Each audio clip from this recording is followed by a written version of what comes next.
Everyone, thank you for coming at अंकिता's English diaries और मैं हूं अंकिता। ये है मिशन लर्न इंग्लिश, जहां पर आप क्लियर कर सकते हैं अपने ग्रामर कंसेप्ट्स और बोलेंगे फराटेदार इंग्लिश। ये सारी ही वीडियोस देखने के लिए आप टॉप राइट में आई मार्क टच कर सकते हैं या फिर नीचे डिस्क्रिप्शन बॉक्स में दिए गए लिंक्स को भी फॉलो कर सकते हैं। आज मिशन लर्न इंग्लिश के पार्ट 33 में हम लोग पढ़ेंगे difference between during and while. दो शब्द जिनका मतलब एक ही है लेकिन यूज करने का तरीका अलग अलग होता है और इसीलिए बहुत सारे लोग इसके यूज में गलतियां करते हैं।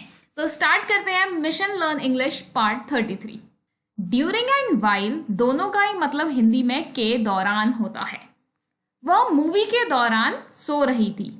जब आप इस सेंटेंस को इंग्लिश में लिखेंगे तो आप ड्यूरिंग से भी सेंटेंस फॉर्म कर सकते हैं और व्हाइल से भी सेंटेंस फॉर्म कर सकते हैं, लेकिन दोनों का ही फॉर्मेशन अलग अलग होगा। ये दोनों ही शब्द दिखाते हैं कि दो एक्टिविटीज एक साथ हो रही हैं। तो जब आपको कोई भी दो एक्शंस और दो इवेंट्स के बारे में बात करनी है जो एक साथ हो रहे हैं, साइमल्टेनियसली हो रहे हैं, तो फिर आप यूज करेंगे ड्यूरिंग या फिर व्हाइल। अब इनमें डिफरेंस क्या है वो हम लोग एक एक करके देखेंगे। स्टार्ट करते हैं ड्यूरिंग से। ड्यूरिंग शब्द का मतलब भी होता है के दौरान। ये एक प्रीपोजिशन है।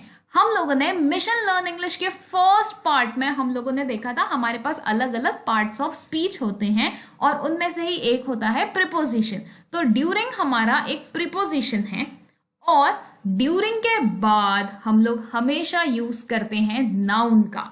तो ध्यान रखिएगा, जब भी आप ड्यूरिंग से सेंटेंस बना रहे हैं तो आप ड्यूरिंग के बाद हमेशा लगाएंगे एक noun. For example, what do you discuss during dinner? आप खाने के समय क्या डिस्कस करते हो? So what do you discuss during with a noun during dinner. गर्मियों के समय में मैं हर रोज स्विमिंग जाती हूँ। During the summer season, I go for a swim every evening. I went to meet her during the break. Break के समय मैं उससे मिलने गई। तो जब भी आप ड्यूरिंग यूज करेंगे, ड्यूरिंग के बाद आप हमेशा यूज करेंगे नाउन। यही यूज वाइल का भी होता है। डिफरेंस ये है, पहला कि वाइल एक कंजंक्शन है। हमने पढ़ा था ड्यूरिंग प्रीपोजिशन होता है, वाइल होता है कंजंक्शन। और वाइल के बाद हम लोग हमेशा यूज करते हैं वर्ब। तो I was eating noodles while you were exercising. तो यहां पर हम लोगों ने यूज करा है वाइल और वाइल के बाद हमेशा आता है verb, while you were exercising. While we were planning for a party my relatives arrived. हम जब पार्टी के लिए प्लान कर रहे थे मेरे रिश्तेदार आ गए। तो वाइल के बाद हमने दोबारा से यहाँ पे यूज करा है verb. Vivek collected sea shells while walking on the beach. While के बाद आता है हमेशा वर्ब। तो ये है ड्यूरिंग और वाइल, दोनों का ही मतलब सेम है, बस यूज करने का तरीका बदल जाता है। अब हम लोग देखेंगे एक ही एग्जाम्पल को आप कैसे ड्यूरिंग और वाइल से लिख सकते हैं। यहाँ पे जो सेंटेंसेस लिखे हैं ये कहना चाह रहा है कि जब एग्जाम चल रहा होगा या जब स्टूडेंट्स टेस्ट दे रहे होंगे कोई बोलेगा नहीं। तो इंस्ट्रक्शन ये है, do not talk during the test. During के बाद मैंने यूज करा है नाउन। जब मैं इसी सेंटेंस को वाइल की हेल्प से कह रही हूं तो मैं कहूंगी do not talk while students write the test. अब मैंने वाइल के बाद यहाँ पे यूज करा है verb, students write the test. तो जब भी आप यूज करेंगे ड्यूरिंग के बाद आएगा नाउन और वाइल के बाद आएगा वर्ब। दोनों का ही मतलब सेम है। जब मैं गार्डन में था या गार्डन में थी, बारिश शुरू हो गई। ड्रिजल का मतलब होता है बूंदाबांदी होना, हल्की हल्की बारिश होना। तो मैंने बोला it drizzled during my presence in the garden. जब मैं गार्डन में प्रेजेंट थी, यहां पर मैंने यूज करा है नाउन। इसी सेंटेंस को जब मैं वाइल की हेल्प से कह रही हूं, it drizzled while I was in the garden, और यहां पर मैंने यूज करा है वर्ब। ड्यूरिंग होता है प्रीपोजिशन और वाइल होता है कंजंक्शन। आपको ध्यान रखना है ये कि ये बनते कैसे हैं। ड्यूरिंग के बाद आप हमेशा यूज करेंगे नाउन और वाइल के बाद आप हमेशा यूज करेंगे वर्ब, यानी कि वो शब्द जिनसे कोई एक्शन नजर आ रहा हो। For example, she learned French during her stay in France. यहाँ पर मैंने यूज करा है एज अ नाउन इस शब्द को और मैंने बोला है during her stay in France. She learn French while she was staying in France. यहाँ पर भी मैंने स्टे यूज करा है, पर मैंने स्टे का यूज करा है वर्ब फॉर्म, वो है वॉज के साथ, फिर मैंने आईएनजी लगा दिया वर्ब फॉर्म में। तो यहाँ पर वाइल के बाद आया है वर्ब और यहाँ पर ड्यूरिंग के बाद आया है नाउन। वाइल का इसके अलावा दो यूज और होते हैं।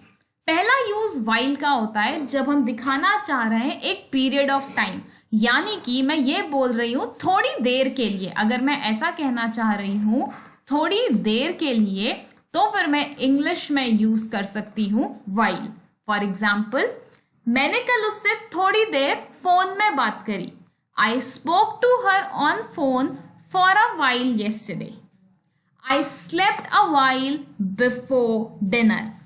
A while एक शब्द होता है जिसको आप दोबारा से for a while के बदले यूज कर सकते हैं। A while का मतलब भी होता है थोड़ी देर के लिए। मैंने for नहीं यूज करा, मैंने a while को एक साथ लिख दिया। तो I slept a while before dinner, मैं खाने से पहले थोड़ी देर सोई। वाइल का एक यूज और होता है जो तब यूज होता है जब हम लोग कंट्रास्ट या फिर कोई अपोजिट बातें कर रहे हैं। जैसे हम लोग हिंदी में बोलते हैं भले ही, यद्यपि, लेकिन।